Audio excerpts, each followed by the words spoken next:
Assalamualaikum, selamat datang kembali di Guru Gembel Channel. Apakah kerajaan Sriwijaya itu adalah fiktif? Tentu saja tidak, tetapi kalaupun ada orang yang mengatakan bahwa kerajaan Sriwijaya itu adalah fiktif, maka dalam beberapa hal kita memang harus mewajarkan atau memaklumkan pernyataan itu. Karena walaupun sumber-sumber dari kerajaan sejarah itu melimpah, tetapi sumber-sumber itu harus dipecahkan dengan kemampuan analitis yang luar biasa. Dan karena sumber-sumber itu bersifat teka-teki. Bahkan orang-orang yang telah berkecimpung di dunia sejarah atau arkeologis atau epigrafi dan sebagainya selama puluhan tahun belum tentu bisa memecahkan rahasia-rahasia atau teka-teki dalam kerajaan Sriwijaya. Di episode ini kita akan jelaskan sedikit sekali teka-tekinya, dan kita akan jelaskan bahwa kerajaan Sriwijaya itu ternyata bukan fiktif. Jadi saya mohon maaf pada Pak budayawan itu, tapi ayo kita mulai.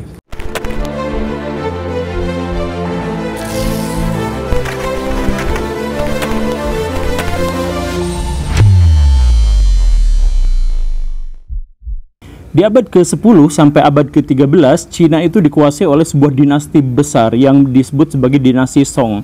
Sama seperti dinasti-dinasti yang lain di Cina, dinasti ini juga mencatat banyak sekali kejadian-kejadian, banyak sekali deskripsi-deskripsi, termasuk juga kondisi, kekayaan, dan wilayah-wilayah serta kerajaan-kerajaan yang ada di sekitar Cina. Nah, dalam kronik Cina yang dimaksud itu, di situ kita menemukan ada satu nama yang disebut sebagai Kerajaan Sanfosi. Kerajaan yang sangat besar di selatan yang menaklukkan dan menguasai 15 kerajaan-kerajaan yang lain. Jadi ini adalah sebuah kerajaan yang sangat kuat. Kerajaan Sanfosi ini menghasilkan padi tetapi tidak menghasilkan gandum, menghasilkan rempah-rempah, cengkeh dan lain sebagainya. Nah, kerajaan Sanfosi yang dimaksud itu ada di antara kerajaan Chenla dan kerajaan Cepo. Kerajaan Chenla yang dimaksud itu adalah kerajaan yang sekarang terbagi wilayahnya menjadi Laos, Kamboja, sebagian Vietnam, Thailand, dan yang semacam itu. Sedangkan Cepo yang dimaksud itu adalah Jawa. Sehingga kerajaan Sanfosi yang sangat kuat itu tentu saja adalah kerajaan yang ada di antara Jawa dan Thailand sekarang. Begitu. Kerajaan apa yang dimaksud? Kita tidak memiliki pilihan lain selain kerajaan yang ada di Sumatera dan Semenanjung Malaya. Begitu kan? Nah, lalu orang-orang Cina masih menyebutkan bahwa kerajaan Sanfosi yang dimaksud itu bisa ditempuh dari Guangdong, itu berlayar dengan perahu layar, itu membutuhkan waktu 20 hari kalau tidak ada badai, kalau anginnya lagi baik. Maka hampir pasti bahwa kerajaan yang dimaksud ada di Sumatera. Nah, gambaran dari kerajaan Sanfosi itu adalah kerajaan yang sangat-sangat kuat, administrasi militernya ditata dengan sangat-sangat baik, dan mereka sangat ahli dalam pertempuran, baik pertempuran darat dan khususnya pertempuran di laut atau pertempuran perairan. Nah, kerajaan apakah yang dimaksud? Kalau memang itu ada di Sumatera dan Malaka, kerajaan apa yang dimaksud? Banyak sekali sejarawan yang kemudian menyebut bahwa kerajaan yang dimaksud itu adalah Sriwijaya. Kenapa bisa seperti itu? Apa hubungannya Sanfosi dengan kerajaan Sriwijaya, dan kenapa kita harus mengaitkan antara Sanfosi dengan Sriwijaya? Karena begini Baraya, kan tadi dijelaskan bahwa itu adalah sebuah kerajaan yang kuat yang menaklukkan 15 kerajaan yang ada di sekitarnya dan letaknya ada di wilayah Sumatera atau Malaka. Begitu kan? Nah, sedangkan di wilayah Malaka itu atau di wilayah Sumatera itu memang ada sebuah kerajaan. Gini kita bisa temukan dalam prasasti Kedukan Bukit, nah, yang dituliskan dengan bahasa Melayu kuno. Melayu kuno ya, bukan bahasa Aremania. Melayu kuno. Di situ disebutkan bahwa Dapun Tahiang telah melakukan ekspedisi dengan melibatkan 20.000 prajurit untuk menaklukkan sebuah kerajaan. Kerajaan yang dimaksud itu kerajaannya tidak disebutkan, tetapi ekspedisi itu menyebutkan 20.000 dan diperintah oleh Dapun Tahiang. Kapan itu terjadi? Sekitar 682 Masehi. Begitu. Nah, walaupun di situ tidak disebutkan nama kerajaannya apa, tetapi dalam naskah Wangsakerta orang Jawa Barat menjelaskan bahwa kerajaan Tarumanagara tahun 660-an itu pecah jadi dua, kemudian 20 tahun kemudian pecahannya yang dekat Selat Sunda yaitu kerajaan Sunda, yang pecahan berikutnya adalah kerajaan Galuh. Nah, kerajaan Sunda itu kemudian ditaklukkan oleh kerajaan seberang. Nah, kerajaan apa? Kalau misalkan kita kaitkan usianya dan lain sebagainya, memang ada kemungkinan kerajaan yang dimaksud adalah kerajaan Sunda. kerajaan Sriwijaya, sehingga kerajaan Sunda itu tahun 680 ditaklukkan oleh kerajaan Sriwijaya. Kenapa bisa seperti itu? Secara logika kerajaan Sriwijaya adalah kerajaan maritim, sehingga dia harus menaklukkan wilayah-wilayah yang menghubungkan dirinya dengan wilayah lain secara maritim. Dalam hal ini Selat Sunda harus ditaklukkan sama dia. Walaupun kesimpulan itu terlalu tidak didasarkan pada literal, secara literal tidak demikian, tetapi penafsiran itu adalah penafsiran yang masuk akal. Tapi kalau misalkan itu dianggap kurang, maka dalam prasasti Talang Tuo itu disebutkan bahwa Dapunta Hyang Sri Jayanaga telah melakukan begini begitu dan dia bertempat tinggal di Sriwijaya. Maka dengan demikian, maka dua kerajaan yang disebutkan oleh prasasti Talang Tuo maupun Kedukan Bukit itu dipastikan berasal dari satu kerajaan yang sama, yaitu Sriwijaya. Begitu. Nah, Sriwijaya dalam prasasti ini berarti menjelaskan dia menguasai wilayah Sumatera, termasuk melakukan ekspedisi-ekspedisi untuk mengamankan Sumatera. Begitu. Tapi kenapa nama Cinanya Sanfosi jauh-jauh amat dengan Sriwijaya? Saya jelaskan begini Baraya, bahwa nama Sanfosi itu dituliskan oleh Cina itu abad ke-10 Masehi. Sedangkan yang barusan saya jelaskan, prasasti-prasasti itu semuanya adalah abad ke-7, rentang 3 abad berbeda. Apakah Sanfosi dan Sriwijaya itu berasal dari kerajaan yang berbeda ataukah sama? Para sejarawan berbeda pendapat. Sebagian besar mengatakan bahwa Sanfosi itu adalah Sriwijaya, tetapi ada juga yang mengatakan bahwa Sanfosi itu adalah kelanjutan atau yang menaklukkan Sriwijaya, tapi sama-sama ada di Sumatera. Cuman setidaknya dalam hal ini kita mengetahui bahwa Sriwijaya adalah eksis, bukan fiktif, bukan bajak laut, apalagi pakai topi jerami. Tapi mari kita telah kemungkinan-kemungkinan ini. Jadi orang-orang Cina itu menyebut Sriwijaya itu di abad ke-8 itu memang bukan Sanfosi, tapi Silifosi. Nah, Silifosi itu memang translasi Sriwijaya untuk bahasa Cina. Jadi sudah ada bahasanya, tapi kenapa kemudian muncul yang namanya Sanfosi? Ada 3 kemungkinan dalam hal ini antara Sanfosi, Sriwijaya dengan Silifosi. Kemungkinan yang pertama adalah bahwa kerajaan di Cina itu menyebut Silifosi itu abad ke-8, abad ke-9, karena yang menyebutkannya itu adalah kerajaan dinasti Tang, sedangkan dinasti Song menyebutnya adalah Sanfosi. Jadi beda dinasti, beda penyebutan kerajaan. Kemungkinan yang pertama, tapi kemungkinan itu terlampau kecil. Kemungkinan yang kedua adalah bahwa memang benar ada yang namanya kerajaan Sriwijaya abad ke-7, abad ke-8, tetapi kemudian ditaklukkan oleh kerajaan yang lain yang ditranslasikan ke dalam Cina, dalam bahasa Cina menjadi Sanfosi. Begitu. Karena Sanfosi pun adalah sebuah kerajaan yang tahun 996 Masehi itu mengatakan kepada Cina bahwa kerajaan kami sedang diserang oleh kerajaan Cepo, yaitu kerajaan Jawa tadi itu. Atau kemungkinan yang ketiga adalah bahwa itu sebenarnya adalah masih kerajaan yang sama tetapi namanya ganti. Karena dalam tradisi masa lampau itu, kalau ada sebuah kerajaan yang ibu kotanya pindah, maka namanya juga ganti. Begitu. Nah, ada kemungkinan bahwa kerajaan Sriwijaya itu ibu kotanya pindah-pindah antara Jambi, kemudian Palembang dan sebagainya, dan karena itu maka nama kerajaannya pun beda-beda. Sehingga kalau misalkan di abad ke-7, abad ke-8 disebut sebagai Silifosi, kemudian abad ke-9 disebut sebagai Sanfosi, itu mungkin saja masuk akal berdasarkan ibu kotanya apa. Itu ada 3 kemungkinan yang seperti itu, tapi lagi-lagi kita tidak memiliki kemungkinan bahwa Silifosi itu kerajaan palsu. Gitu. Kita nggak ada kemungkinan ke sana. Tapi mari kita telaah satu-satu. Kenapa harus namanya itu Sanfosi? Gitu. Alasan sederhananya adalah karena Sanfosi itu adalah terjemahan orang Cina untuk menyebut Swarna Bumi. Swarna Bumi itu adalah nama umum atau nama resmi Pulau Sumatera. Jadi kalau kita kenal sekarang nama Sumatera itu adalah nama salah plesetan gitu. Jadi dulu tuh ada sebuah kerajaan namanya Samudra.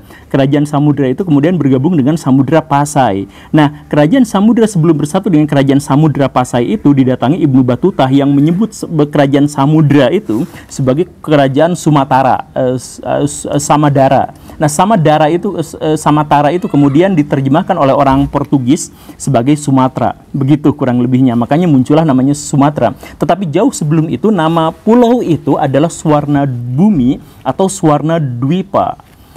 artinya adalah pulau emas. Dari mana kita mengetahui itu? Dari teks. Nah, ini pentingnya dari teks India. Jadi abad ke-9 itu ada sebuah prasasti Nalanda di sana yang menjelaskan ada raja baik hati dari Swarna Dwipa. Namanya adalah Bala Putra Dewa dari dinasti Sailendra beragama Buddha, keturunan dari Wirawairi Matana. Raja yang sangat besar, raja yang sangat agung, raja yang sangat kuat, dan dia telah mensponsori pembangunan beberapa wihara dan bangunan-bangunan di Universitas Nalanda untuk penyebaran agama Buddha. Begitu. Namanya Bala Putra Dewa, keturunan Wirawairi Matana dari kerajaan Sailendra beragama Buddha yang ada di wilayah Swarna Dwipa. Begitu. Nah, Bala Putra Dewa itu siapa? Yang jelas itu kan menguasai Sumatera ya, Swarna Dwipa. Tapi Bala Putra Dewa itu siapa? Nah, ini agak membingungkan karena di Jawa kita juga menemukan ada raja-raja yang identik. Di antaranya adalah bahwa Mataram itu pernah dikuasai oleh dinasti Sailendra, sama seperti ini. Ada Bala Putra Dewa, dan di Jawa ada yang namanya Wirawairi Wirawardana. Wirawairi Wirawardana itu apakah sama dengan Wirawairi Matana di prasasti Nalanda itu?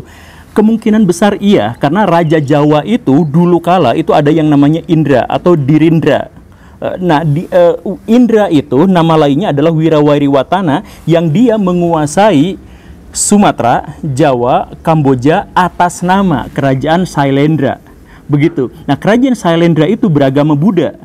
Begitu. Nah, kerajaan ini yang sangat besar dari Jawa, Sumatera sampai sana itu kemudian dalam banyak interpretasi kemudian memunculkan anak yang namanya adalah Samara Gravira dan kemudian Samara Tungga yang bikin Candi Borobudur itu, dan dari situ punya adik yang namanya adalah Bala Putra Dewa yang kemudian berkuasa di Sumatera.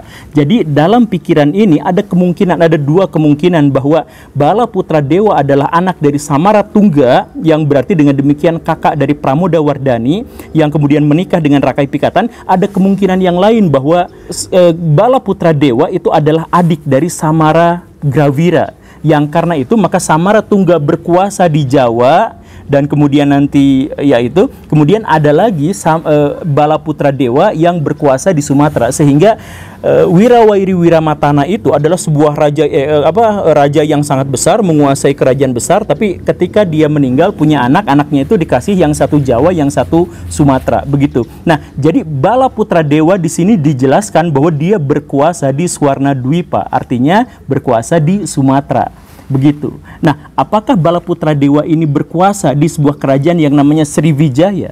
Ya, tentu saja dengan urutan-urutan yang tadi itu, karena Sriwijaya pun adalah dari dinasti Sailendra, kan begitu. Tetapi dari sini maksud saya adalah ada penjelasan bahwa kenapa namanya Sanvosi itu artinya adalah Swarna Bumi. Swarna Bumi artinya adalah pulau emas. Nama lain dari Swarna Bumi atau pulau emas itu adalah Swarna Dwipa. Swarna Bumi artinya daratan emas, Swarna Dwipa artinya adalah pulau emas. Dan kalau misalkan kita lihat catatan-catatan di seluruh dunia terkait dengan Sumatera, tetap namanya mau diterjemahkan bagaimanapun itu artinya pulau emas. Misalkan Claudius Ptolemus abad ke-1 Masehi itu menyebut ada sebuah kerajaan yang sangat besar di seberangnya India. Jadi kalau dari Yunani, dari Mesir ada India, nah nyebrang lagi dari India itu ada sebuah kerajaan yang namanya adalah Agrippa, yang kalau misalkan diterjemahkan artinya adalah pulau emas. Kemudian I Ching, biksu yang datang ke sini di awal-awal abad, itu juga menyebut bahwa ada sebuah kerajaan yang namanya Cincau. Kerajaan itu, kalau Cincau itu diterjemahkan, itu juga adalah artinya pulau emas. Jadi mau bahasa apapun, itu tetap judulnya adalah pulau emas. Nah, di Thailand sekarang ada bandara yang namanya Swarna Bumi. Artinya juga itu adalah pulau emas yang menunjukkan bahwa Thailand pada waktu itu dikuasai oleh sebuah kerajaan yang namanya adalah Swarna Bumi. Jadi mau Swarna Bumi, Swarna Dwipa, mau Agrippa dan sebagainya, itu tetap namanya adalah Sumatera, yang seperti itu. Nah, Bala Putra Dewa berkuasa di situ, yang dengan demikian maka Bala Putra Dewa mewarisi tahta dari kerajaan dari Dapuntahyang Srijaya Naga yang tadi itu. Cuman beda 2 abad. Nah, kalau Baraya misalkan bingung, ya normal, karena seperti yang saya jelaskan tadi bahwa kerajaan Sriwijaya itu adalah kerajaan yang sumber-sumbernya banyak, tetapi penuh dengan teka-teki gitu. Sehingga sampai sekarang para sejarawan tidak bersepakat apakah Sanfosi itu adalah Silifosi, misalkan, apakah Sanfosi itu adalah Sriwijaya, kemudian apakah bentang wilayahnya itu hanya Sumatera saja atau menguasai wilayah yang lebih luas, itu tidak ada kepastian. Tanggal berapakah dia datang, kemudian kapan runtuhnya, apakah dia pernah ditaklukkan oleh kerajaan yang lain, siapakah nama raja-rajanya, dan sebagainya, semuanya masih teka-teki. Tetapi di antara semua teka-teki itu tidak ada satupun yang pada akhirnya memberikan kepada kita sebuah kesimpulan atau pembenaran atas kesimpulan bahwa Sriwijaya itu fiktif. Karena Sriwijaya itu dicatat bahwa dia memang mengirimkan duta-duta ke Cina dan ke India. Dan tidak ada satupun bajak laut yang diperkenankan memiliki duta di kerajaan-kerajaan itu. Dan apalagi kerajaan yang dimaksud itu sampai bikin fasilitas-fasilitas untuk menyebarkan ajaran agama Buddha di India, bukan di Sumatera, bukan di Indonesia, tapi di India, yang menunjukkan bahwa raja ini raja yang sangat besar dan sangat dihormati. Gak mungkin ada bajak laut yang dihargai dengan cara yang seperti ini, begitu. Jadi walaupun secara pribadi saya menaruh hormat kepada Pak budayawan yang itu, tetapi dalam konteks ini kita memang harus memberikan penjelasan bahwa memang Sriwijaya itu kita tidak memiliki peluang untuk menjelaskan bahwa itu fiktif. Apalagi kalau misalkan disebut bahwa alasan Sriwijaya disebut fiktif gara-gara salah terjemahan dari teks-teks prasasti. Teks-teks prasasti itu disebutkan bahwa itu berasal dari bahasa Aremania gitu. Armenia gitu, Ratu Sheba dan sebagainya. Kita gak memiliki peluang sama sekali ke sana. Tentang bingungnya orang-orang tentang Sriwijaya, yes, tetapi apakah itu fiktif, itu sama sekali tidak ada penjelasan. Oke, berarti itu saja ya. Saya hanya menjelaskan tentang sedikit sekali sekelumit tentang pusingnya Sriwijaya. Kalau misalkan ada kesempatan kita bisa bicara tentang Sriwijaya berjam-jam. Terima kasih karena sudah menyimak. Saya Guru Gembul. Assalamualaikum warahmatullahi wabarakatuh.